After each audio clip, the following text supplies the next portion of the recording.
Howdy, and welcome to another episode of Adult Onset Horsemanship. I'm your host, Daniel Dolphin.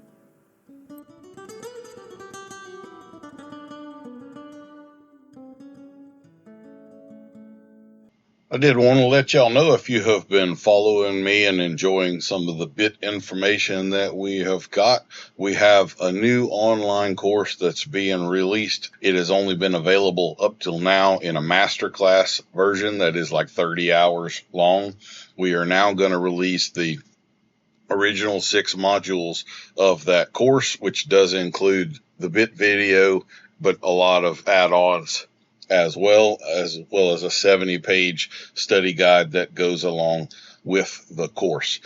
We have also included in this self-guided course 2 of the videos from the master class where we had some special guests coming in. So that's something like an extra 4 to 5 hours worth of content for you to watch that I think adds a lot of value to the course and gives you an idea of what the master class would be like if you decided to upgrade to it at a later time. You also, because you've already bought the self-guided part of the course, you won't have to pay full freight for the master class version if you decide to go to it later.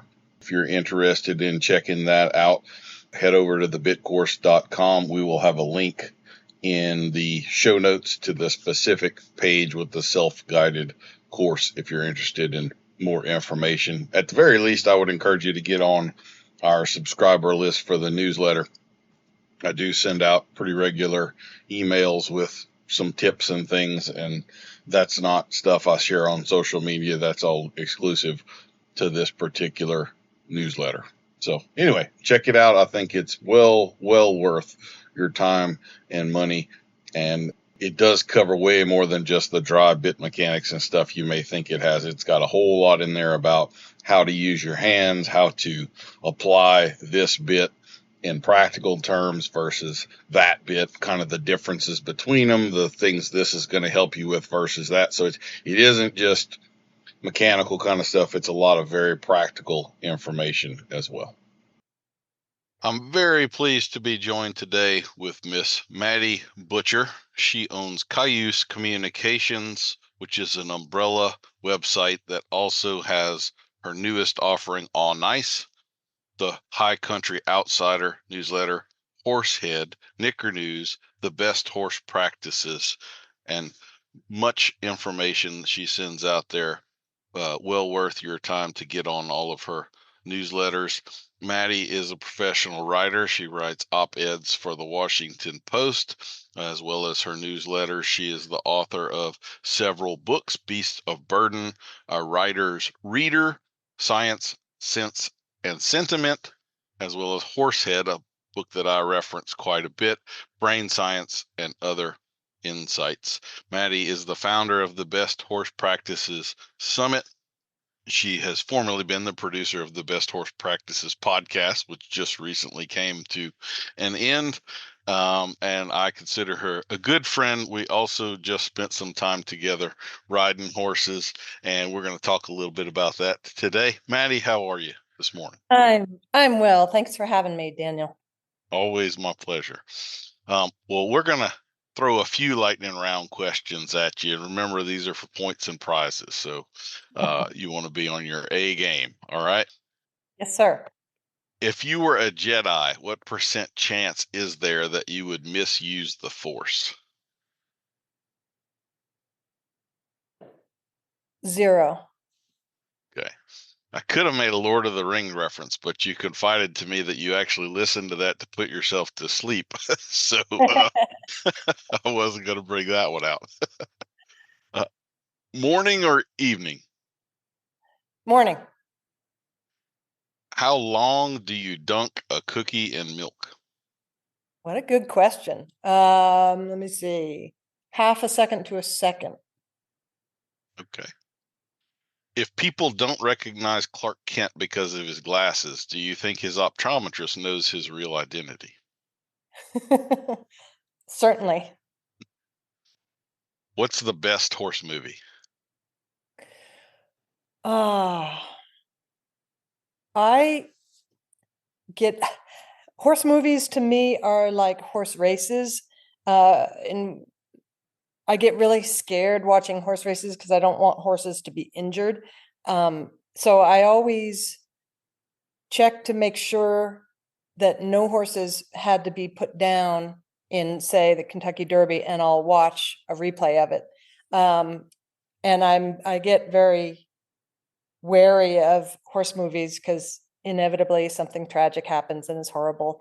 I actually just watched a documentary about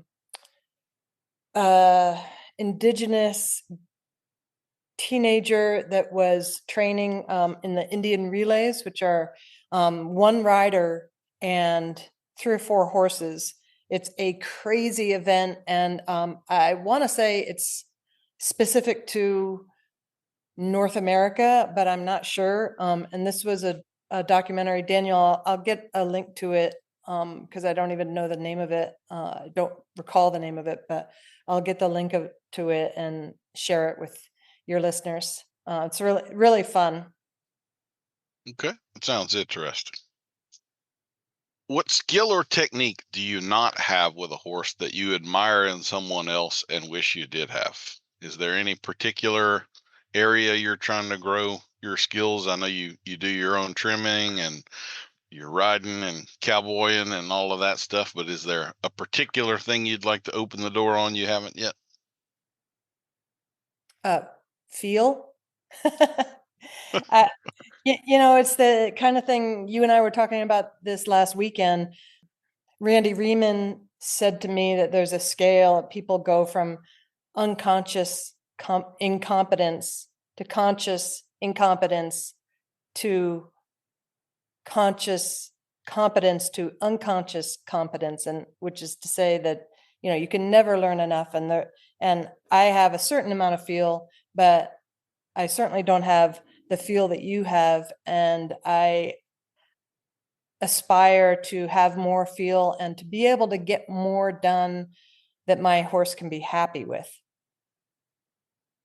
A very noble goal. And for the record, I'm still working on my feel as well. Mm-hmm. What would you say is the most important quality of a horseman or horsewoman? Well, not to beat a dead horse, but feel, certainly. I think that one of the reasons we do something like the Best Horse Practices Summit is to increase the barrel of knowledge that people have. The first interaction I had with my horses when you were visiting, I wasn't seeing things that you were. And the more you can see that a horse is sensitively reacting to, the better you'll be. And so, if there's one thing, it's just a keen observation and an ability to shift your behavior and your mechanics to better serve your horse. Well said. On a scale of 1 to 10, how well can you back a trailer? Maybe 6. I mean, I live in a country and I work with people who can back trailers with their eyes closed, which is a stark contrast to, when I started driving a trailer, I was in a very homogenous mix of a bunch of ladies like me who didn't know how to drive with a trailer behind their truck. So I'm much better than I used to be. And I am at the bottom of the pack when it comes to the people that I work with, trying to squeeze into a tiny space with a big stock trailer. I've got a few here that are too obvious, so I will expedite things. Horse industry related pet peeve. This could be a book. Maybe this will be a book. That would be a good book for you. But what have you got? Horse on a scale wide, a horse industry wide scale, I'd say rushing things, everything from horse racing to futurities. I think that horses need more time to develop mentally and physically. That's an industry-wide problem. I'd say it continues to be a problem that people are treating horses like humans and putting them in rooms, as in stalls, and giving them way too much processed food, as in grains. And my singular pet peeve is cross ties. I really hate cross ties. They don't, in my mind, there's no reason for them to make sense in a horse's mind. And so I'm not sure why that continues to be a practice. Okay. Do you have a least favorite and most favorite barn chore? I don't have any least favorite. I think that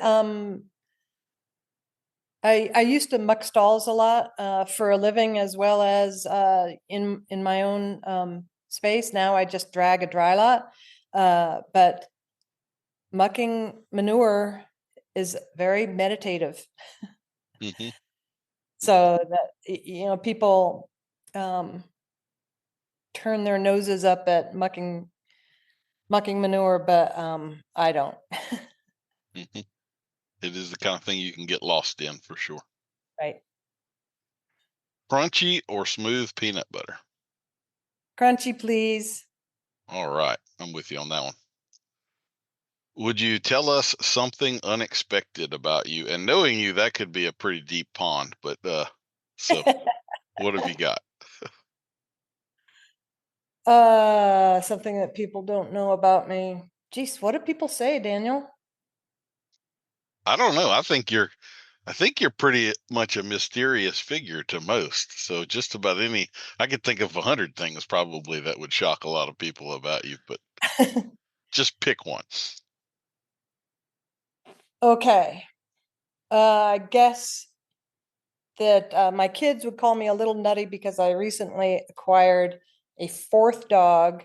So you can call me the crazy dog lady. Four dogs, four horses. But I acquired Daisy for a specific purpose because I'm trying to put myself in a position to do some range riding. As some people know, there is a big wolf reintroduction going on now in Colorado, and there are jobs out there to range ride in wolf country to keep wolves away from livestock. And Daisy is half Great Pyrenees, roughly, half livestock guardian dog, big girl. She'll probably top out at 80 pounds. And I figure she'll be a little bit of a deterrent when we're riding in wolf country. Because my other dogs that I have that are working dogs are, 35 pounds, kind of snack size for wolves. All right. Well, I have a question that's in here specifically because of you. Are you decisive or indecisive? But we won't go there again this time. Cold showers or cold food forever? Which would you pick? That's horrible. That's just a horrible question. Can I just say I'm moving to Panama if if I'm facing that situation? So no cold whatsoever, if possible. We're just coming out of winter and I'm so over it. So What is the best smell in the barn? I mean manure, certainly. Manure, leather, the smell of a sweaty horse. I guess I am going for the mass group of smells that I love, as opposed to one singular one. But yeah, sweaty horses, manure, leather. Yeah. Left lead or right lead? Do you have one that you have to be more intentional about, one that's more natural or unnatural to you? Yeah. Interestingly, I think because of scoliosis that I have, I always seem to be, say, I have to be super conscientious about not always picking up on the left diagonal. Even if I'm trail riding, my body says, okay, we're going to start posting now. And I am so habitual about it that I have to skip a beat in order to post on the other diagonal, which is, I think that is a scoliosis thing, that I'm just a little crooked and one thing is more comfortable than the other, but not sure.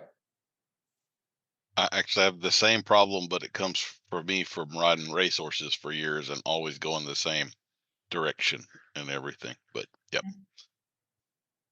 Sweet, salty, or spicy? I actually wrote, and I can share this link. It's on Best Horse Practices. I wrote about this great cookbook called Salt, Fat, Acid, Heat. And it's about how, in order to have something taste good, you have to have a combination of, say, the acidity and it's kind of like why we love ketchup with French fries, the saltiness and the fattiness of the French fries with the acidity of ketchup, for instance. And so it's a blend, and I think you'll find similar blends with what you do with horses. Yeah. I like it. Do you have a favorite dinosaur or deep sea creature? You're so wacky. What's the squat dinosaur that kind of looks like a horny toad? Triceratops? Triceratops? Yeah. Yeah, I'll go with the Triceratops. Yeah. me too. Absolutely. I Okay. absolutely, I love horny toads, which you don't see very often out here. Well, very cool. Let me tabulate your score real fast. You're 5,411 points, which makes you our highest scorer of all time, Maddie, and that entitles you to either an awkward silence or a genuine compliment, your choice. Shit, can I get both? I love awkward silences, but then I like to feel good about myself too. So I don't know if we can squeeze them both in.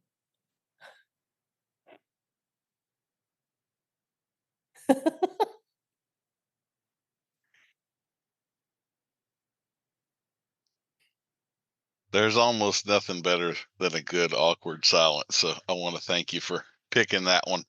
And yes, you're the high scorer of all time. So I mean, if you want to, you get two, right? What am I going to tell you? No. So for a genuine compliment, I think uh, I would have to, for you, go with your heart, because you are very consistently starting things for the good of others, and very few people want to go through all of the pain and the ass that is involved in starting something from scratch. And here you're doing it just continuously over and over and over. And all of the things that I'm aware of, which is several, that you have done have been really for the greater good, with that in mind, that on your heart. From Buck the Trend, which is the mental health summit we'll talk a little bit about, to the Best Horse Practices Summit, which is not about the popular trendy things, but about the things that are good and maybe not so popular, but we should all be doing them. And then your most recent project, All Nice, which is just about inspiring moments that people who work outdoors have had, sharing it with others to kind of encourage that sort of thing. So I think that's a pretty consistent theme going through your world, and I certainly commend you for having the courage and the oomph to take action on things most people don't take action on. Thank you. Appreciated. Yes, ma'am. Well, you said that the thing you wanted to talk about most was kind of the weekend that we just had. So I don't publicize this, but I do actually do quite a few private type clinics where an individual or a small group of people will hire me to come out and spend some time with them and work with them on their horses, and it's all about individual time and so forth. So we just did that. I just got back from Colorado yesterday. So share with me your thoughts. Yeah, so just for listeners, I guess it was a very much a embellished treat to have Daniel come out, which is to say I was spoiling myself. Of course, it's a kind of a once a year or even less type of expenditure. But I really felt going into this season, I do a lot of day work with ranchers here, and I have two young horses that both have some issues. And came off my horse last summer, broke my wrist, and was lacking the skills and the confidence to move forward with them in a way that was good for them and good for me. And I didn't want that to be so going into a season where you really have to rely on your horses and rely on your sense to have a good season out there. 90% of the time I'm riding alone. 90% of the time I am out where if something happened, no one would find me. So this was an important visit and an investment that I felt was necessary for myself moving forward with my horsemanship. To talk a little bit about the horses that we worked with over 3 days. Waddy is a 9-year-old that I acquired last summer, has a lot of confidence issues.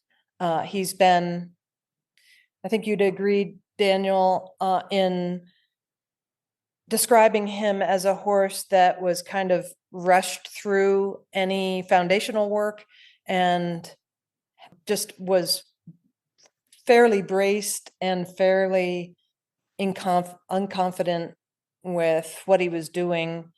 How would you describe him? I think that's fair to say. Yeah, he was kind of a ball of tension, essentially, but could get the job done. You could push him forward regardless. So fairly typical of what I would expect for the cowboy broke sort of horse. Right. But some, a horse that definitely has some tension to let go of, and we could make him a lot more comfortable, a lot more confident, and so forth. Which is, I think we made some progress in that area with him. So. Yeah. And both Waddy and my other horse, a bay horse Mafia, Lorenzo, who I sometimes call Table, because he's built like a table. He's a Mustang that is younger, coming on, how old is he? 6 or so. And again, lacking foundational confidence. I started him. I am sure that the fact that I skipped over a lot just out of ignorance led to him being unpredictable and unreliable in various settings. He's very super spooky horse, pretty much afraid of everything. He has a good head on his shoulders, but I lacked the skills to move forward with him also. So. Okay. Well, and for what it's worth, I do think Lorenzo he's fairly Mustangish in that he has that very strong sense of self-preservation, so kind of the spookiness, but he was also pretty intelligent and gave us many calming signals pretty rapidly. So he is a horse you probably will be able to make progress with in pretty short order. He's not one that makes you wait around a whole lot for what's going to happen. He's kind of that open mirror sort of thing, rather than some of those horses that are more stoic and hide it. Like Waddy. Waddy is a more stoic sort of horse that kind of does make you wait around a little bit before he starts to show you what's really behind the wall there. So yeah, pretty Yeah, cool. and then I have my horse. Yeah, I have 4 horses. I often say 3.5 because one is a retired little pony. But my more finished horse is Ray, and the last day I got on him for an hour or so, and boy, what a joy. You kind of feel your whole body and your whole connection with a horse modify when you can step up on an animal that you have a more relaxed understanding of what we're doing, and he's a lot looser, and therefore I'm a lot looser. And you had mentioned, wouldn't it be great for me to step up on your finished horses? And it's a thing, because again, I share this for listeners because I feel like some of you might be in my situation where we really commit as a forever owner to horses that might be too much for us. And it's our responsibility to get better so that we can offer them, whether it's improved movement or more looseness or more fun, just straight up more fun. But it's really hard. If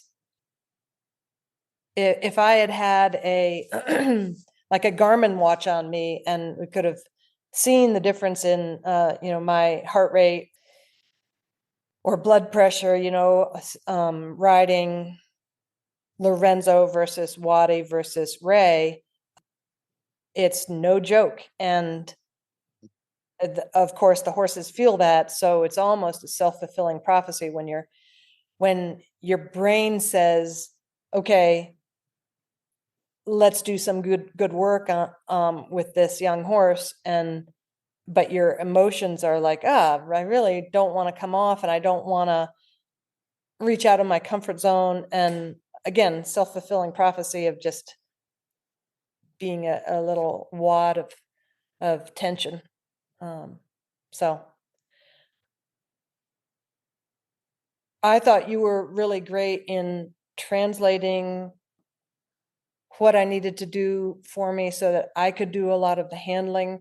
You didn't do too much of the handling in my mind.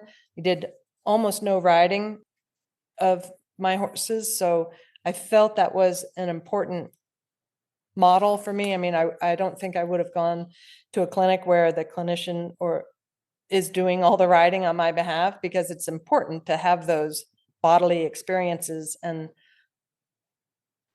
yeah, you did do a little more groundwork, especially, I don't know if you have a shortcut for the very challenging groundwork you were doing with Lorenzo that was kind of working in circles while he was pulling a scary tarp.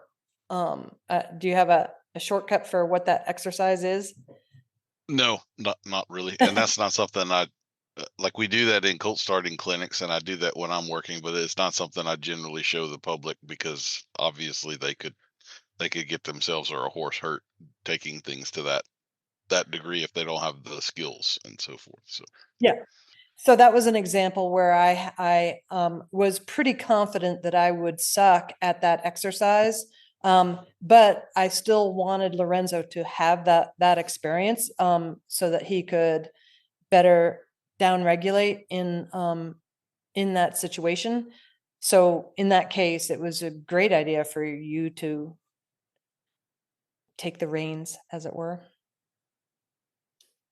one thing, if I could interrupt you for a second, Maddie, that I wanted to share with people, and I think this is a pretty common thought process, but you shared with me, we didn't ride Ray until the last part of the last day. He was basically the last thing that we worked on, and you were saying that you felt like your greener horses really needed the time, and anytime you were not spending time with them, giving them the experience, you kind of felt guilty because that was where it needed to be.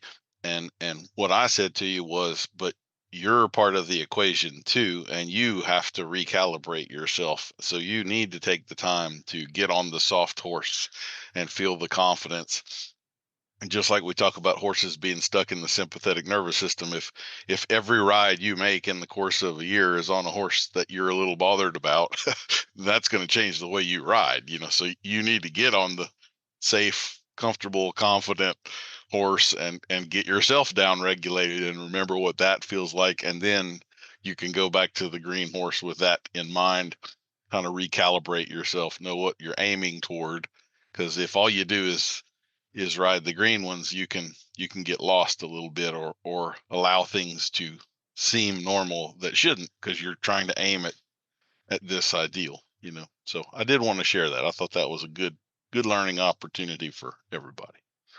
Yeah, agree 100%. And regarding your mention there of, moving forward and what's next, the biggest challenge, I think, for anyone coming off a really exciting clinic time or private lesson time or intense training, like last weekend, is two things.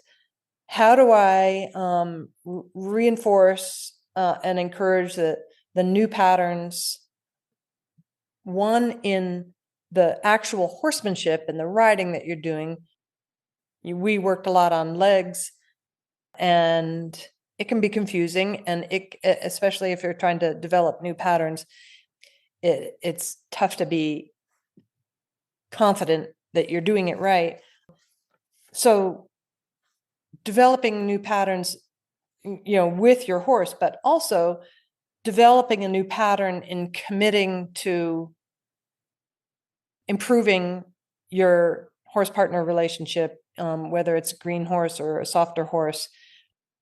Those two things have come up for me just in the day and a half that you guys have headed back to Louisiana, as real imperatives that if I'm going to make your trip worthwhile, I have to, on this back end, I have to really knuckle down and commit to essentially a new pattern of how I work with my horses and how much time I'm spending with them. And I think that one of those things might be forcing myself to touch base with you on a regular basis and let you, hold myself accountable in your eyes. So I may be bugging you for years to come, Daniel. I'm just saying. Oh, it'll be my pleasure. One thing I want to mention, since you kind of bring it up that way, is that I really look at this stuff almost the same way I looked at a college class. And so like when I'm sitting in class, the professor's giving you all the information and you're taking notes, but no one expects you to have it right then. Like you have to go back and study and go over it again. And as you become familiar with different parts, maybe you look something up, it opens a new world for you. And so it isn't just about the live event there. You have to then do your homework and study afterwards.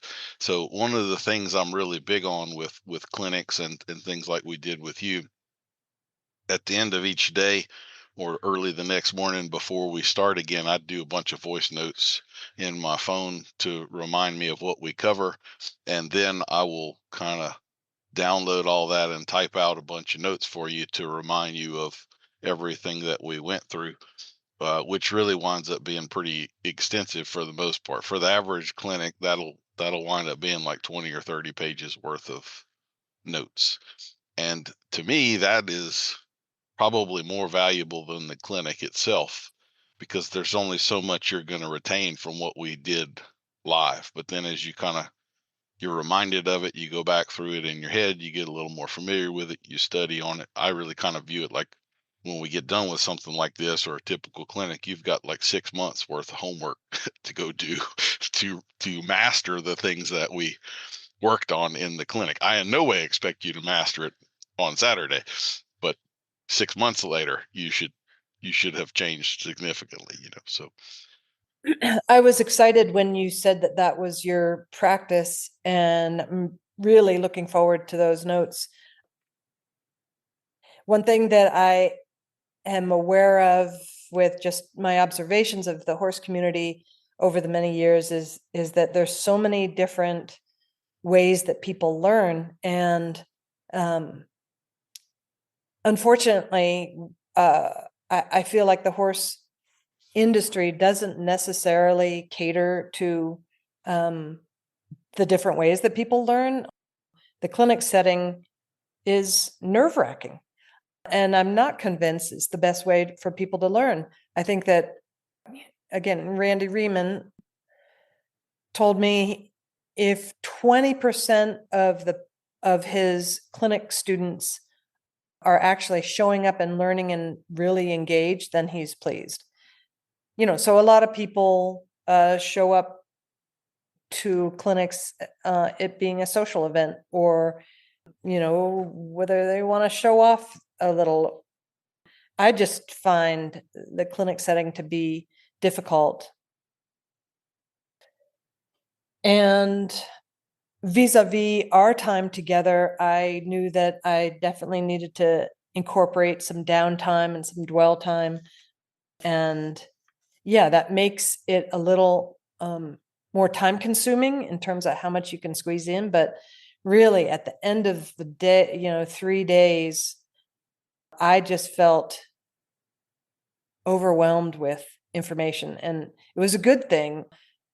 And I'm not sure how better to do it. Like, if I lived in Louisiana and could hang out with Daniel Dauphin, 3 times a week, trying to be a protege, that would be cool. But I'm not moving to Louisiana anytime soon. I would prefer to campaign for you and April to move to Colorado. Well, as beautiful as it was, and as much as we enjoyed it, you might have us leaning that way a lot more than we would have otherwise. So, well, let me ask you, and I don't mean to put you on the spot if this is an unfair question, but I don't know what expectations you had in mind exactly as to how this was going to go, but was there anything about the way we approached it that surprised you or was different than you were expecting it to be?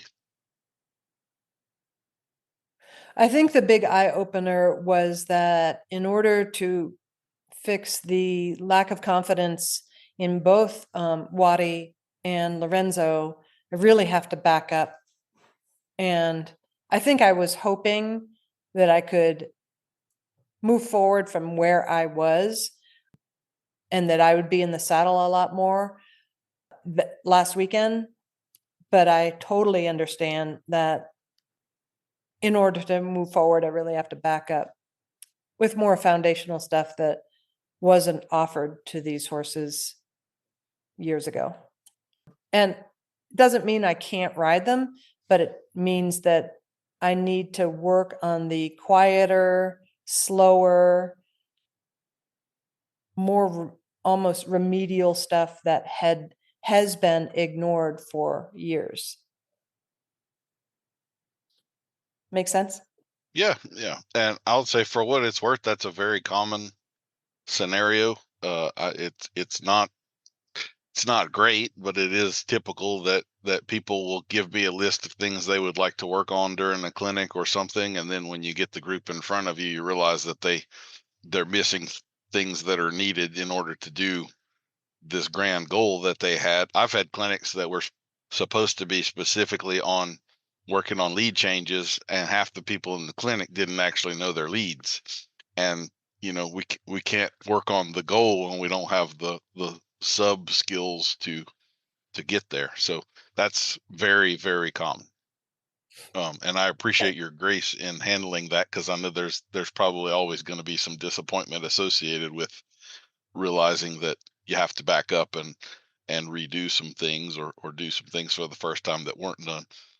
But I don't know of any better or other way to go forward than making sure you're on a solid foundation to do so. So It's humbling and it's not sexy. And I think that is why it ends up being disappointing for people, that they want to do something that makes them feel good and is sexier, and they can go home to their partners or their friends or their employers and say, hey, look what I can do. But it's a little bit like, I'm an accomplished writer, and I've spent years in the trenches, and when you write something that is polished, I think what a lot of people don't realize is that piece, whether it's 800 words or 20,000 words, it's been rewritten dozens of times.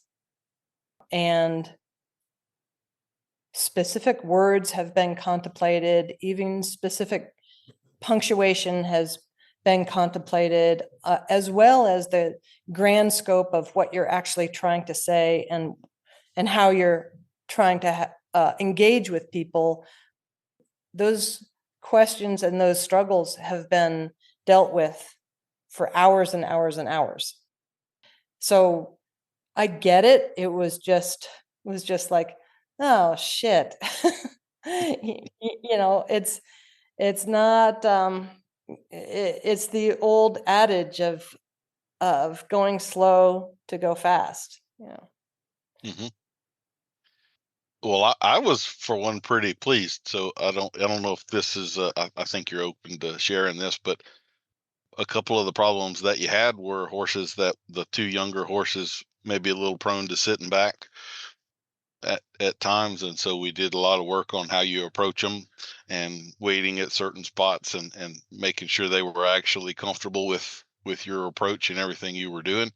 And I don't know how you felt about it. To me, I saw a tremendous amount of progress in both of them over the course of the weekend. So for instance, maybe it took 15 or 20 minutes the first day to saddle a horse, and you could do that in 3 or 4 by the last day without any of the problems or them thinking about sitting back or anything like that. So some of those things where it seems like we backed up, it's not like you have to stay backed up forever. You do get to make pretty rapid progress once the level of comfort is there. So what are your thoughts on that? Again, for listeners, I'll illustrate this a little more blatantly. The first day that Daniel got here, I grabbed a lead line, and he just asked me to get one of the horses from the lot and bring him over and saddle him. And I did, and Daniel was very quiet. And I got him over to my horse trailer where I tie up and saddle my horses. And then he kind of said, okay, let's wait a second. And there were, in the time from when I went through the gate to my horse, came back through the gate, and went to the trailer, there were like at least 6 moments where, in hindsight, and Daniel helped me understand this, I was being shown a sign from my horse that they were uncomfortable, and I was not honoring that. And it's like the scary thing on the trail, the first rabbit that you see, or the first deer that springs across the path. All those things build up to something like setting back. And it was, again, very humbling to see, okay, you didn't wait here, you didn't step back, you didn't ask him for this at X, Y, and Z points. And boy, to get that information pretty much within the first 30 minutes of our visit was impactful. Okay. Well, you took it very well. That is one of those things I always have to kind of measure with people, because just like with a horse, there's only so much that this horse can take. So maybe I have a lot to say, but I can only give you this much right now. And you really you handled it well. So I didn't have to worry about you having to break down and cry in there or anything like that. Like you took it in stride and made the adjustments. And I think, again, it was probably a blessing that we started working with Lorenzo, because he was pretty easy to read and gave you the calming signal stuff almost immediately. As soon as you did it right, he told you did it right. And that's the perfect kind of horse to work with. Whereas like Waddy was more reserved about that, and even if though you did it right, he might make you wait 2 minutes before he licked. Or I think we only got one lick and chew on the first day, something like that. And then the next day he opened up a lot more and started showing us some other things. But if your horse isn't giving you a lot of feedback, sometimes you don't have an idea if you're on the right path or not. So you've got a real blessing with Lorenzo being such a responsive mirror for you there. Right. So Yep. Yep. Agreed. where to go now? Do you have any things that you were really surprised about that you thought you were nailing, only to come to find out that there was a problem there? I don't think outside of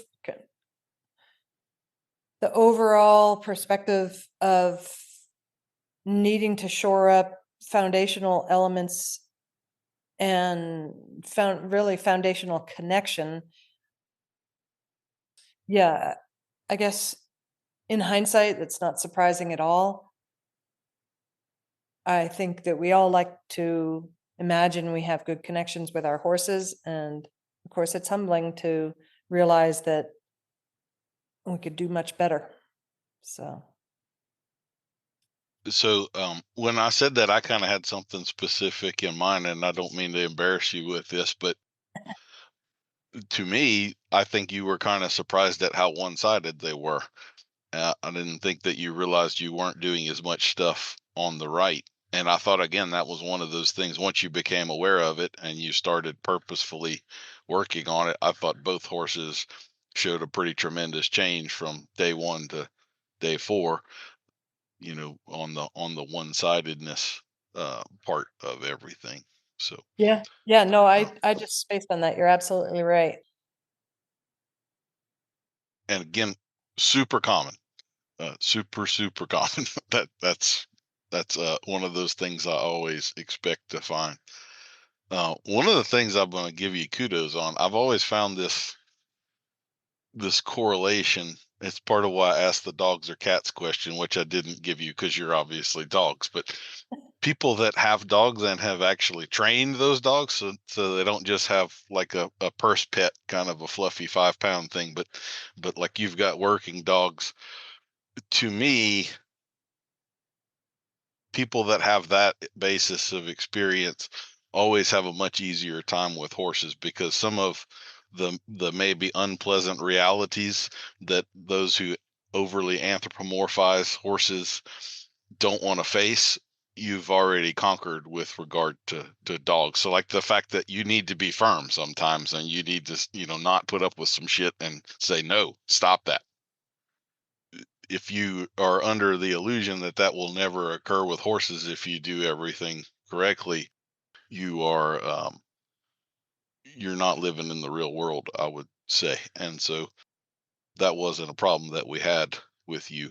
So you were fine with, if and when we needed to be a little more firm, and we did with Lorenzo in particular. There were a couple points where needed to pretty firmly say no, don't do that again. And Yeah, I know. I think I have given too much attention to the word feel, but there's so much in timing around feel. And I have thought a lot about timing with training dogs. I feel, I dogs get trained a lot differently than horses do as predator animals, that they just think differently and they operate differently. And as a dog owner, dog trainer, horse trainer, I think there's a lot of commonality. Timing is one thing that I've thought a lot about. For example, it's pretty hard if you're house training a dog. It's hard to come upon an accident in the house 2 hours after it happened and think that you're going to be effective by punishing that dog. If you can't correct a dog in the moment, if you can't praise a dog in the moment, then there is, again, just my opinion, but there's zero use in disciplining a dog a minute later, an hour later, because they're like horses, they're in the moment. So I have a greater appreciation for timing and the importance of offering a release vis-a-vis dogs, offering praise or offering a correction exactly when I need to. And after this weekend, again, I need to up my game in that vein. And we worked a lot on getting a horse's attention and rewarding that attention. And I think that the better your timing is, the more your horses are going to say, well, she's worth paying attention to.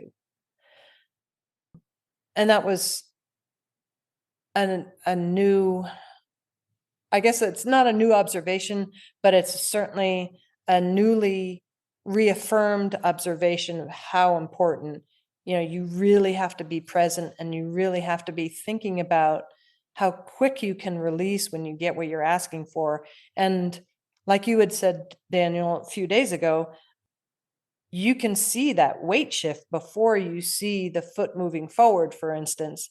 So honor the weight shift. And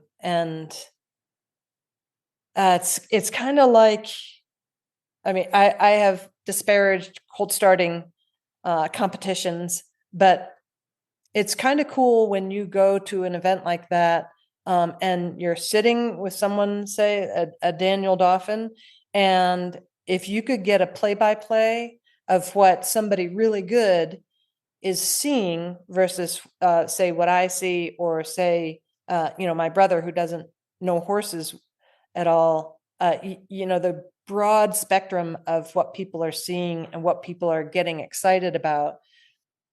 That was a big revelation working with you, is that, can I advance myself for the sake of the horse so that I can release before he does something as blatant as yielding his shoulder or whatever? Can I honor the thought that he's going to yield?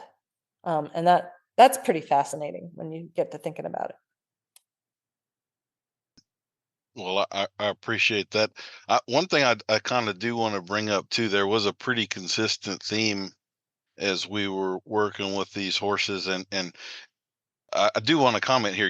You're cowboying off of these horses, or cowgirling off of these horses, and so they're going to be used to do things that can potentially be dangerous, and you are in country that is potentially dangerous as well.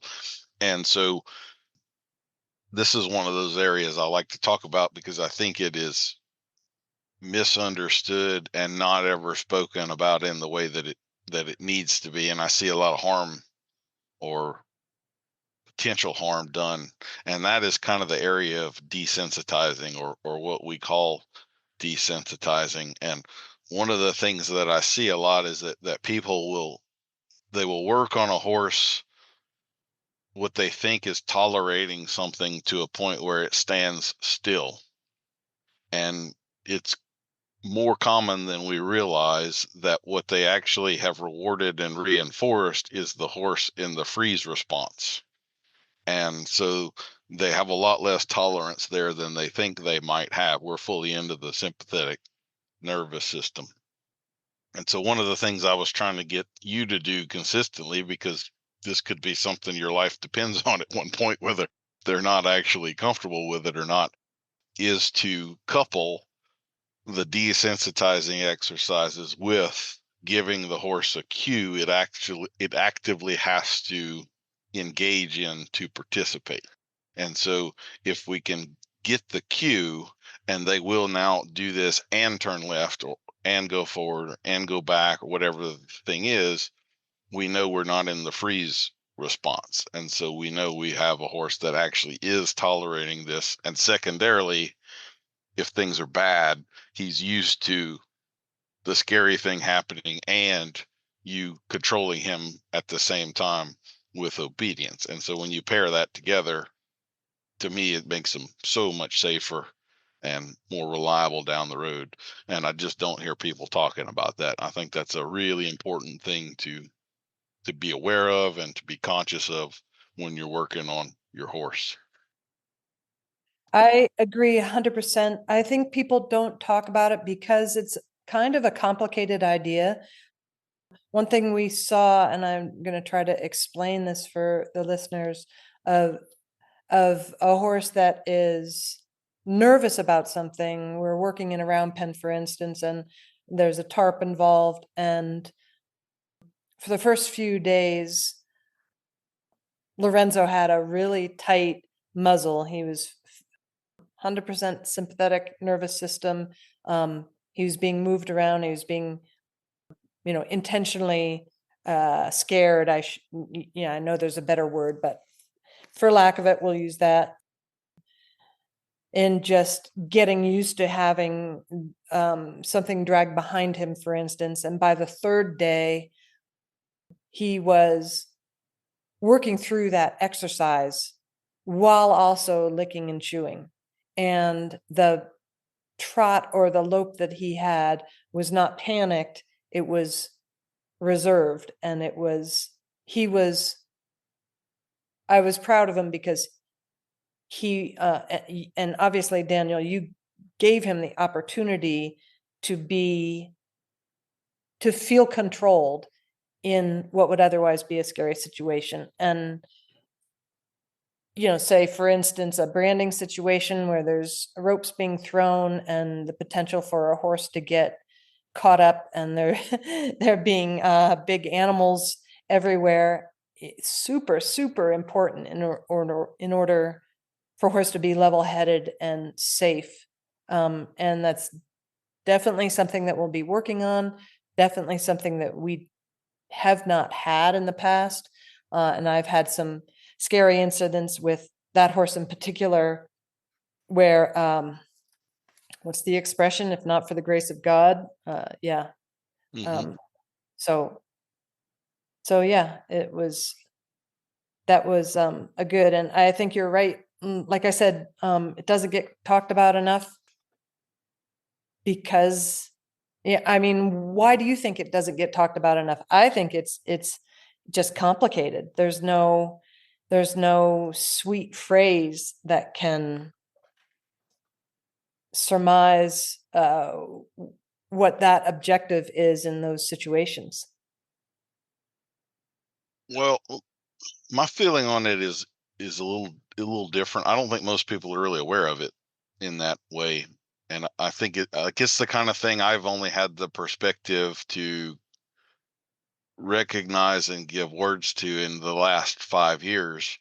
Most people's colt starting careers don't last 30 years. They get to be about 32, they get married, they have a few kids, and now they hire some 18-year-old to do all of that stuff for them.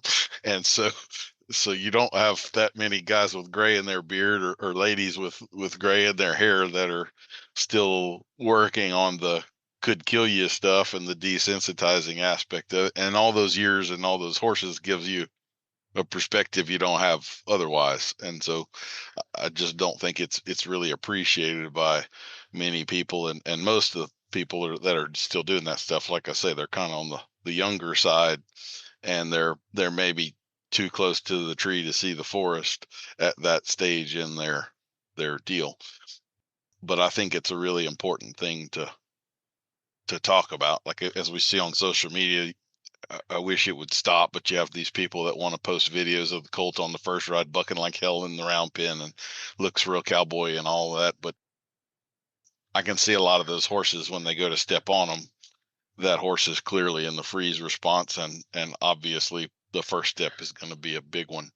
And I think the freeze response is really tough to recognize, and for that reason doesn't get talked about as much. It's a lot easier to miss and so forth. And so that's why I try to bring attention to it and avoiding it, because if you train a horse to do that on the regular, you're probably going to have some ER bills that are going to be a lot more expensive than the training was. So, Yeah, agreed. well, I really appreciate the opportunity to come out there and work with you in the beautiful setting. We had decent weather, I guess. There was one day we got snowed on pretty good. That was a little bit nasty, but I enjoyed the break into the cooler weather. I know you're kind of over it at this point in the year, but unless there's something else you wanted to specifically talk about, I did want to chat with you a little bit about a couple of your other projects that you've got going on right now. Sure. So, Sure. okay, well, let's get into Buck the Trend first. So I was very privileged to be asked to be a part of the inaugural Buck the Trend, which was a little bit over a year ago.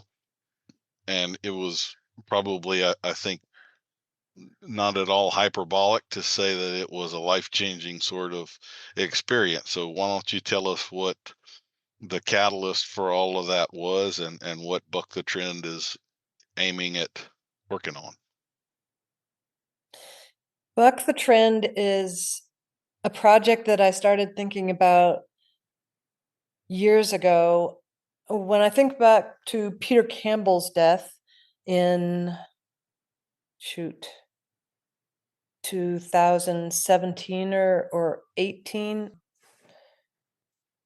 he died of a self-inflicted gunshot wound. He was a very popular clinician, and there was several other kind of mental health associated things that happen that I either knew, had direct knowledge of, or direct experience of, or heard about, that made it clear that this community, which has a fair amount of testosterone in it, has a fair amount of pull yourself up by the bootstraps, stoicism, culturally, it's very similar to the community I grew up in on the coast of Maine, which is lobstermen and fishermen, and the main reserve of not talking about anything. It was my idea to try to delve into that in a way that might be helpful and nurture a cultural shift around wellness and mental health in the horse community.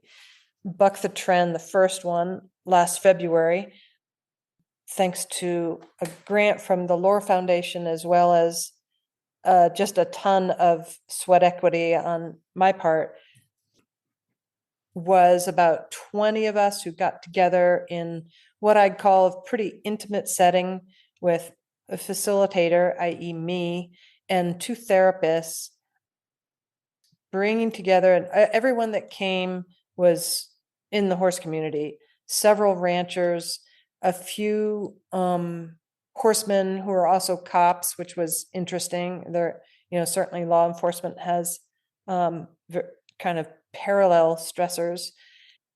And I just felt from my experience with working at the Best Horse Practices Summit that the most appropriate and effective way to help people with mental health challenges was providing tools, skills for navigating challenging interpersonal relationships and learning to treat ourselves a little better and a little more in a more informed way. So it was not sitting around the campfire singing Kumbaya. It was a very intense, very kind of knowledge-oriented 2.5 days. It also just happened, venue and the feel of a setting and the kind of people that would be interacting has always been top of mind for me. So, for instance, we did not have this in a hotel conference room. We had it in a renovated barn in big country. You know, if people needed to go for a walk, they could walk up a hill for a quarter of a mile and not see anybody else. I also paid attention to the therapists and made sure they had a good understanding of what kind of people were coming to this event. And I frankly am not sure it would have worked with other therapists, just because these two, a man and a woman, Katie Bryant and Joseph Prekup, were they knew farm, ranch, horse type people. And that was important. We talked extensively before the event on what to expect in terms of, just how vulnerable people were willing to be in that kind of setting. Buck the Trend had segments on everything from kind of suicidality and role playing in a suicidal type of crisis, to what group therapy looks like, to the myths around therapy work. I'm just ticking off a few, but it was exciting that it was so successful. It was also, I'd say, for all the attendees, pretty exhausting and intense. There's a lot of vulnerability there. We had a great group that just kind of naturally, there was a certain level of trust and sharing that could go on. Now, just to update you, Daniel, Buck the Trend has gotten a lot of buzz in state circles around the Office of Suicide Prevention, and some working groups around like what does work in a rural setting in terms of helping communities that are traditionally very hard to reach and very stoic and standoffish. So I'm really excited about where it might go. The challenge, as ever, is raising money. Well, we'll definitely have a link in the show notes if anybody has it on their heart to help donate to this, or maybe has an in with an organization that would like to help sponsor this, or help out with it in some way. We're looking for the help, and we would gladly accept that. And this is definitely the kind of thing so the one we had before was a pilot program, but you are looking to expand this and offer it in more places and more times. And it kind of is a training. So it wasn't necessarily for our specific benefit, but to give us the tools to go help others and to recognize certain things and to know enough to kind of know what resources we could offer to somebody, or help them if they need. So it was really pretty enlightening. So like one of the things I'll share is I had done some therapy prior to this, about 6 months, and I really didn't find it very helpful at all. And one of the things I learned at Buck the Trend from the two therapists was that you should interview therapists. So maybe you should talk with 6 or 8, and you're going to find someone that kind of speaks your language. And the therapist that I had was a very, very passive person, and I am not a passive person. I want actionable steps. I need something active to go do. And so like Katie, the female therapist there, is more my type. She's gonna grab the bull by the horns, and we're gonna work on this damn thing, and we're not gonna beat around the bush, and we're gonna confront it head on. And so that wasn't really a thought that would have occurred to me prior, was that not every therapist can help you. You kind of do need to match and find that person that speaks your language, or that you can appreciate the way they're coming at things. So A couple things I wanted to mention. One, listeners should know that Daniel is newly on the board of the Best Horse Practices Summit. We're thrilled to have him. And Buck the Trend exists under the auspices of the Best Horse Practices Summit, which is a 501c3 here in Colorado. The other observation I made with people who came to our first Buck the Trend is that we were careful not to get people, invite people who were like immediately in crisis or immediately struggling, for instance, with sobriety. The people that came to buck the trend, and I think this should be a standard moving forward, were already amenable to the idea that their mental health and the mental health of those around them was a worthwhile pursuit. And so they kind of bought in advance to the idea of wanting to know more, and being in a group that had that collective motivation.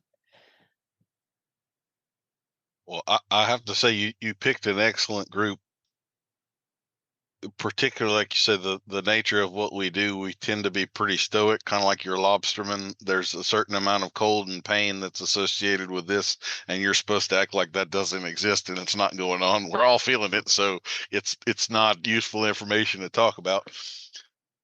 We also had a pretty strong, I think everybody there was an introvert to varying degrees, some extremely introvert. And so when you're talking, we're all crammed in this room together, and then talking about pretty intimate stuff. I thought it was a very brave group that we had. It's pretty incredible in the short period of time that we were together, that some of the things that people opened up about and talked about. And like you said, y'all had some planned breaks in there, and it was said right at the beginning, if anybody needs to get up and walk outside and take a little walk and not be in this environment for a few minutes, then that was perfectly acceptable. You don't ask permission, you don't owe anybody an explanation, you just do what you need to do for you. And I think that that was taken care of a few times throughout. So it was respectful and reasonable, and I think within that was required for everybody to be able to get something out of it and process it. And then we also had the workbooks that y'all put together, so we had something to take home and reference and go back and chew over it a few more times and kind of study on it and all of that. So I thought it was just especially for a first attempt, it was a tremendous offering, and a lot of stuff that we got out of that just was great. So I had a meeting yesterday with some people affiliated at a state level with trying to do good things in the rural mental health space. And one thing that I've learned through the conference Best Horse Practices Summit, as well as through working with horses, as well as running Buck the Trend, is that you have to pay attention to the details. And everything from the selection of therapists to the selection of the setting to what we ate. We're not going to eat, if you're offering something to a bunch of horsemen and half of them are cowboys and ranchers, we're not going to offer tofu. And that's probably obvious, but organizing these things has helped me appreciate that paying attention to details, whether it is getting a horse from the dry lot and paying attention to how you halter him, and whether or not he faces up and how he moves through the gate, is a lot like organizing a conference. It's important to pay attention to details because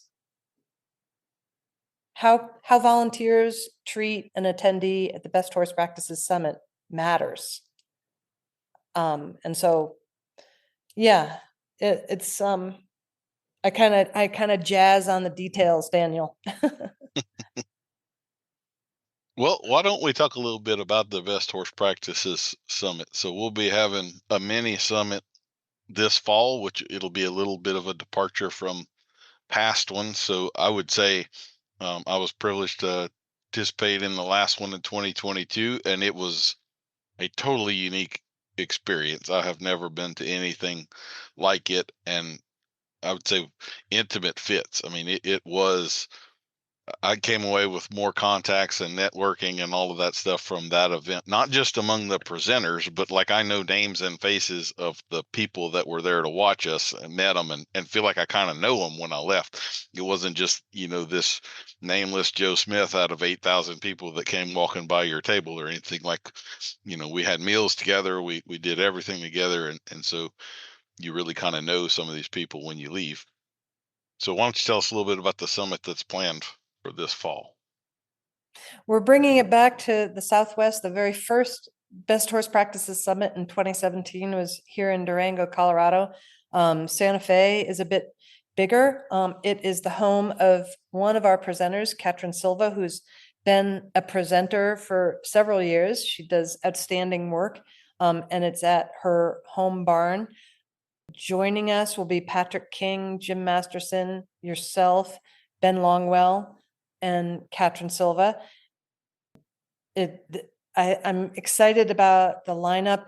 It'll be a little different in that there will be very few, if any, PowerPoint type academic presentations. It's more geared to arena observation. We'll have a trade show, as we always have, and we are also limiting it to just 70 people. We'll also not be video recording it. That was very expensive endeavor and kind of something that cramped our bottom line as an organization in a big way. So we won't be recording it. Best Horse Practices Summit presentations have all been available on Vimeo to stream. They're super affordable, but we won't be doing that kind of recording this year. So it's either show up and take advantage of all the expertise or miss out. Mhm. Well, one thing that I'll say too, I'm the type of clinician that welcomes a lot of questions from the audience.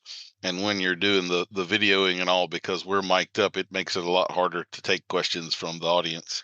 And so that's a little prohibitive toward my style. Plus it not videoing it, now that we're allowing more questions, they can get from it ask the question that they have that I may not be demonstrating or in the way that they need or whatever, and now we can kind of tailor this toward the audience that we have. So I recognize the departure there of not having the videos to sell later and as a resource, but at the same time for the people that are there live, it'll be even more intimate from what was previously an incredibly intimate event. So Yeah, that's something that I'm glad you mentioned, because it does, as Daniel said, we definitely tamp down the questions mid-presentation or post-presentation, and those will be welcomed this time around. So another thing that's going to be very unique about this one, I at the last one, the presentations were not collaborative, but and it's the only one I can speak to, so I'm not saying previous ones were different, but it was the most collaborative event I've ever been to. A lot of times you go there and kind of the behind the scene things, you may have two clinicians that are at each other's throats that nobody knows about, and they may go out there and backstab each other in their presentations, and this thing was just, it was almost like a jazz music session where everybody was taking something from the previous persons and adding to it, and there was no animus or ill will, or I mean, it was just openness and collaboration at its peak. And I think you've taken that idea and added to it purposefully more in this one. So why don't you tell us a little bit about that? Every presentation will be a collaboration. And Daniel's right. In the past, there's been a lot of collaboration, formal and informal, intended and unintended, at all the Best Horse Practices summits. We've often mic'd up just observing presenters as they are watching presentation going on and having them weigh in, which is fun. But in Santa Fe in November, each presentation, and there'll probably be about 8 presentations, will be collaborations with 2 or more presenters, and I'm super psyched about that. I think that a lot of us in the horse industry would like to push back on the guru following that goes on. I don't think it's healthy for anyone. I don't even think it's healthy for the gurus, but especially not the followers. So it's a response to that. Well, I would say it's going to offer a pretty unique deal there too, because we're kind of from different segments of the horse world. So like, and I haven't, I'm going to throw Patrick in here because he's a buddy of mine, but he's a classical dressage guy. I'm obviously not. And when you see us or Katrin and I, we were going to work on one on contact. And so you will get 2 very different perspectives on what that might mean, and then explanations as to why. So it's not just one person's opinion here. You kind of have 2 people that can go back and forth on something, and I'm not aware of any other place where you can get something like that, much less 8 different presentations that are all kind of tailored that way. We've also been having some pre-show Zoom meetings between us so that we can plan these things so that it is well organized, and the different combinations of presenters can put their heads together and decide what they might want to do. So for instance, I mentioned Katrin will be doing one with her on contact.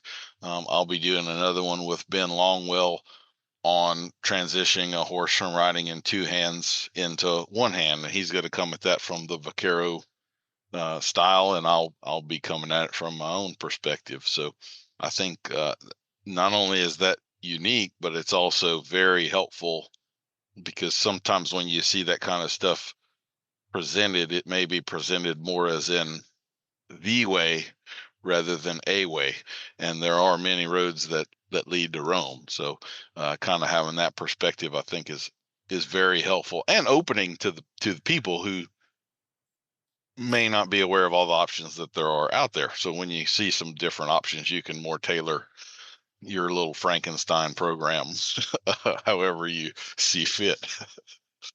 Yeah, we've done surveys so that I know that most summit attendees are both English and Western, not each individual one, but about half the people who come to the summit are English and the other half are Western.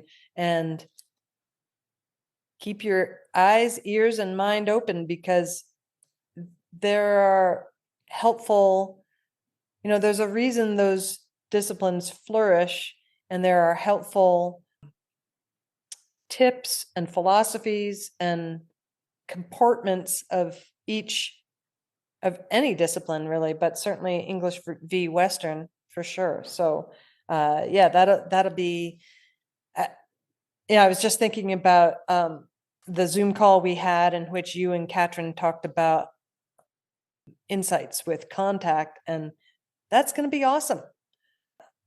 As well as what you mentioned, the one with Ben Longwell and transitioning from 2 hands to 1 hand. So and many more, and having Jim Masterson in the mix will be fun. He's just a very fun, generous, collaborative kind of guy. Super psyched to have him join us. Mm-hmm. No ego either. He is as big of a fish he is in our business. He could afford to be a great big asshole, and he is not in any way, shape, or form. He's as nice and generous a guy as you ever want to meet. So yes, agree wholeheartedly. Well, why don't we talk a little bit about On Ice to wrap things up? Thank you. This is something you drug me into here, and I have to say what my part in it morphed into wasn't really what I was expecting it to be in the beginning. But why don't you tell us what On Ice is? What did you expect it to be in the beginning? Oh, I wasn't expecting it to be my part of it to be as emotional as it wound up being. That was kind of just what happened in the moment, and I'm simultaneously proud and embarrassed of how it came out. But anyway, Just FYI for listeners, get the Kleenex if you're going to listen to Daniel's segment on Aw Nice. It's on Aw Nice. That's AWENICE.com. So that project started after the election, and as a opinion writer for the Washington Post, I was being prodded by my editor to write something from the perspective of essentially the rural West. And I was so discouraged by the amount of polarization and vitriol that I didn't feel I had anything to offer to put into the media sphere that one, would be authentic, and two, would be that I could be proud of. And I thought for the better part of a month on what would be something that would make me feel good putting it out there for readers or listeners. And I landed on Aw Nice, which is interviews with people who work outside. So far, most of them are horsey folks, but this in a few days, I'm going to interview a lineman, somebody who works on wire electricity, outside. And I intend to interview everyone from Maine fishermen to Alaskans to people who work with timber, as well as more ranchers, outfitters, horsemen. But it is talking about a moment of wonder that they experienced. I think everyone has moments of wonder. I think that what I hope people will take away from Aw Nice and from listening is that they too have moments of wonder, and that the more you keep your eyes and ears open and stay quote unquote present, the more likely you are to see moments of wonder. I mean, I think we all have the potential to experience moments of wonder every day, if we make ourselves available to it. So yeah, I hope you guys check it out. It's unlike the marathon interviews that Daniel is capable of. I have such a short bandwidth that one of the parameters I set was that these be very short, 10 minutes or less. There's an ulterior motive there because Aw Nice segments are available during Morning Edition, which is the NPR show that runs 2 or 3 hours in the morning on public radio stations. And Aw Nice is being featured every Friday on the Cortez station, KSJD. well, it is very cool, and I think you've just released the first one, came out last week or something like that. But I got to get a little bump in line and listen to several of the other ones that have already been recorded and are to be released, and it's definitely a nice departure from the day. Especially, I'm kind of envisioning most of this sort of stuff people would do as they're driving around in the car, and there's plenty that you might hear on the radio that increase your blood pressure, so you need some things that take you the other way and make you glad to be alive and look out the window with a little different perspective. I think that's exactly what you've done with this. So Thank you. kudos to you. Thank you. That was my goal. And I want to give props to Forrest Van Tile, who was generous enough to let me use music that he created. I'm friends with Forrest, has done a lot of cowboying up in Eastern Oregon and Eastern Washington. And he's a musician that's just about to start a tour with his wife, Margot Silker. Well, from logo to music to the content within, I think you've done a pretty cool job with this, and it's got the the trademark Maddy stamp of doing good for the world with hardly your name attached at all, always in the background pulling the strings. So That's how we like it. yeah. So with all the things that we've already talked about that you're doing, it may surprise people that you somehow found the time to collaborate with your son and do a film in the last couple of years. That's a short film which you have just gone through some of the I'm spacing on what I want to call film festivals with, and it is called A Brutal, Beautiful Life. So tell us about that, what that was like. Thank you so much for giving me the opportunity to chat about it real quick. A Brutal, Beautiful Life came out of the conversation that I had with my son, Bo Cochran, who is an accomplished whitewater kayaker and adrenaline junkie, very accomplished mountain biker, snowboarder. And my beef with all that is that outdoor recreation, for starters, they lack an understanding of what we're doing as ranchers up on public land, whether that's biking through cows or leaving gates open. It's kind of a constant frustration with us folks. And secondly, outdoor recreation gets a lot of buzz in the media world, and the quieter people who are out on the land or in the water aren't heard. And A Brutal, Beautiful Life is a 10-minute documentary. As it happened, everyone that we worked with were women. So it talks about ranching, especially from a woman's perspective, and it breaks down the species involved, which is to say cow, horse, dog, human, and kind of treats those entities distinctly. It's a really wonderful narration by Vicky Tossig, who is the mom of Caitlin Tossig, who coincidentally premiered Nice, the audio project. I interviewed Vicky Tossig extensively, and Bo very cleverly edited down that interview, which was over an hour and a half, to 10 minutes of a rich monologue that is a voiceover for the entire film. It was shot in Creede, Colorado, and Kremlin, Colorado, and Northern Colorado, and here in Dolores. And it has been selected for the Sedona International Film Festival and the AMDOX, which is in Palm Springs, California, and has just been shortlisted on the 1.4 awards, which is in London. So we're super excited about it.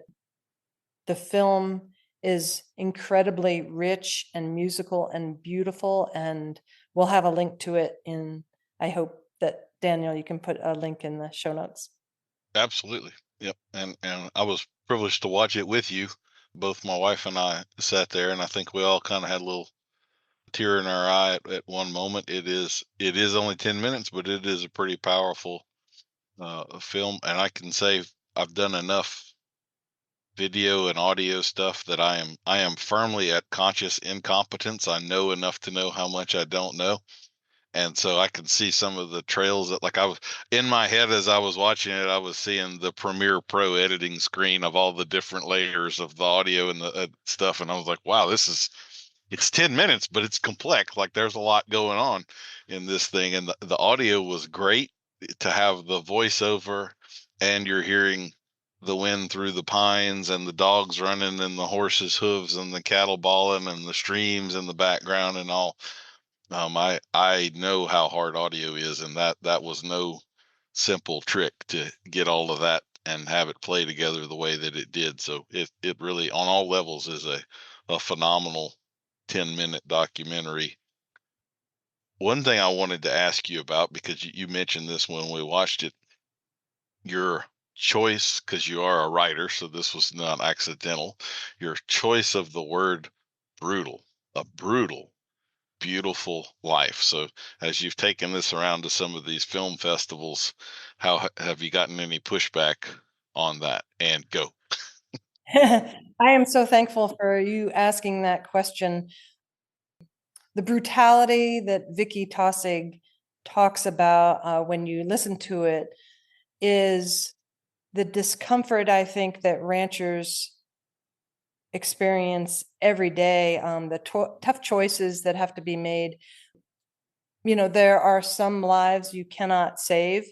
As she says in the movie, we wouldn't be in this if we didn't love animals. And I experienced some pushback from kind of PETA, people for ethical treatment of animals, and folks like that, who, in my mind, misinterpret the word brutal as us abusing or misusing animals. And I'm grateful to work in communities that practice low stress stockmanship and are very, very thoughtful about how they live and breathe and work with animals. I think that it is inevitable that anyone in our field experiences brutality.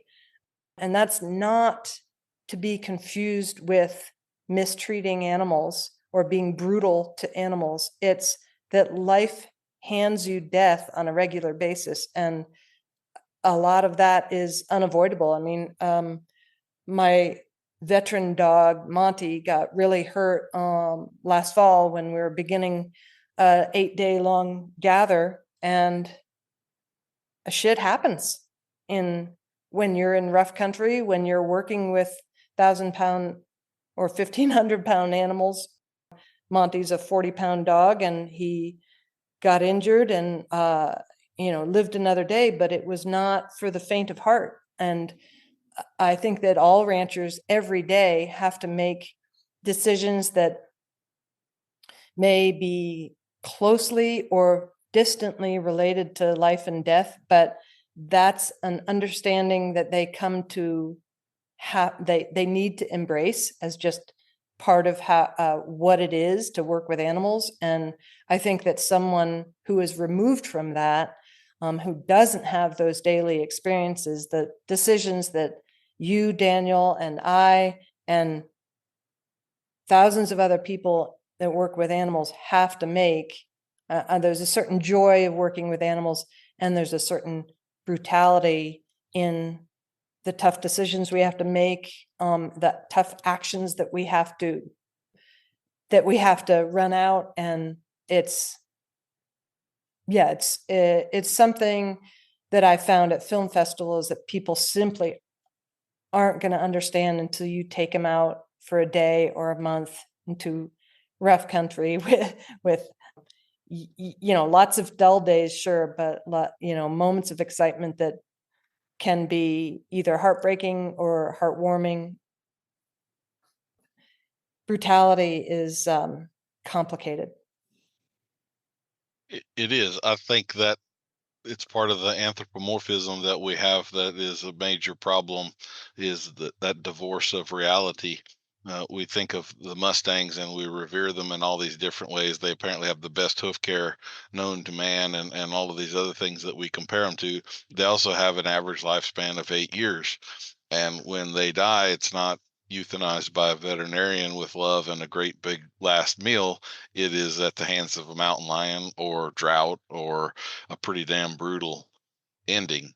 And we tend to sort of revere what we view as the positive parts of that, and we turn a blind eye to the reality and the negative parts of that kind of stuff. And it is often the people who themselves aren't in harm's way or in discomfort that are the hardest critics and judges of those of us who are actually out there freezing our asses off, getting wet for hours and hours and hours, are up early in the morning before it's daylight out there taking care of these animals. And then they want to misconstrue your use of the word brutal. It's brutal on us too, right? It's not just brutal on the animals. It's the environment, the situation, the life, the death. It's not that we're out there brutalizing the animals. We're acceptors of it, and you have to accept that in order to be a part of the stewardship and all of the other aspects of it as well. And so I love how you put that right up front in the title, and it's a word that needs to be unabashed and out there for conversation and for people to realize, I believe anyway, the Yeah. idealization is not helpful to anyone. We have to be real. Yeah. Thank you. It was very intentional, and uh, it was important. I think at some point, Bo wanted to call it a beautiful life. And my response was, it's, like what I'm seeing every day with even the work that I do, which I don't own my own cattle. I day work, and I help other people, but I wish that, for instance, that he could have captured a lot more winter work, because all his filming occurred between April and August. And, I talked to Caitlin a few months ago, and she's like, well, it's 30 below here, and I'm just hoping the tractor starts. And so much of that work, I was just pulling posts on a fence line last week, and I think my boots weighed 7 pounds just with the mud that we were tromping through. And those are just very simple snapshots of a day in the life. And it is definitely hard for someone, say in Sedona, to appreciate the nuance of work with horses and work with dogs and cows. Yeah. I'll share that just before the trip that we made there to you, we had a mare that was due to foal. It was overdue actually, and I was hoping that she was going to foal before we left, so that the guy that's going to watch the place didn't have to deal with that. And turns out she foaled the morning we were supposed to leave. Our flight got canceled due to weather, and we get back here right around daylight, and wound up, I worked like hell for a couple hours, and we wound up losing the foal. And then you got to get up and go to work anyway. That didn't stop the world, and the fact that you worked hard at it and spent some money on it and all of that stuff, it's brutal. We take the licks too. So it's not pretty, and not the part that you like to talk about. But I shared a YouTube video several years ago. We made a video. We had a dummy foal born, and that was the only one I have ever had. And we went through that whole process, and he was born premature, and I think he lived about 36 hours. And I was pretty hesitant about sharing that, but I felt like, people need to see the bad parts of it too. It's not all April through August with the sun shining, right? Sometimes it's hell, and it's unfortunate, and it's costly financially and emotionally. And that's part of why things like Buck the Trend need to happen, because you can do everything right in this business, and the wrong winter or summer can come along and just take the legs right from underneath you. And that can be an awful lot to deal with at times. I've seen people that have almost PTSD like symptoms from some of these things. They had a really bad experience in a drought, and another one starts, and they get no peace until that thing is over. My mom, my parents' house flooded, about 4 feet of water in it in 2016. We had a rain event that was just, I think we got something like 36 inches of rain in 24 hours or something like that. They wound up with 4 feet of water in their house. And then 3 years later, it flooded again. They only got 2 or 3 inches, but that still doesn't, ruins the floors and all that stuff. And my mom more or less dealt with PTSD after that. Anytime it rained more than about an inch or two, she was at the front door looking out the window, seeing if the water was coming up the sidewalk. And so I think we see a lot of that in the ranching communities, the veterinarians, all of the people that have to deal with these things, the brutal, beautiful life. So. Yeah. Thank you. It's not easy. All right. Almost on cue. Was that Daisy? Oh, shit. It's Chuck and Tina and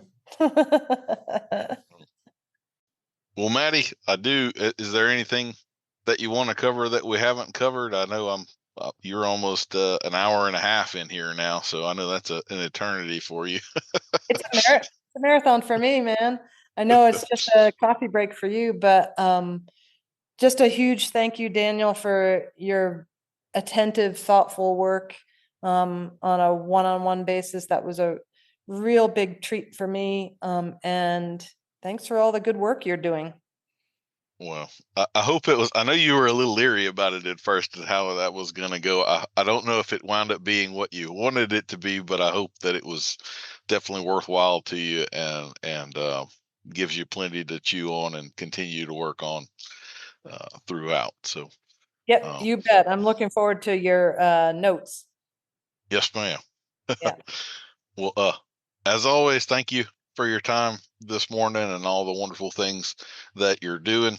And we'll have links to all of the different things that we have talked about here this morning. So if anybody is looking for the movie, the documentary, or Buck the Trend, or Nicker News, we'll be able to have links for you to find it in the show notes. And thank you all for listening. Thank you. We'll see you next week for another episode of Adult Onset Horsemanship. I've been your host, Daniel Dolphin.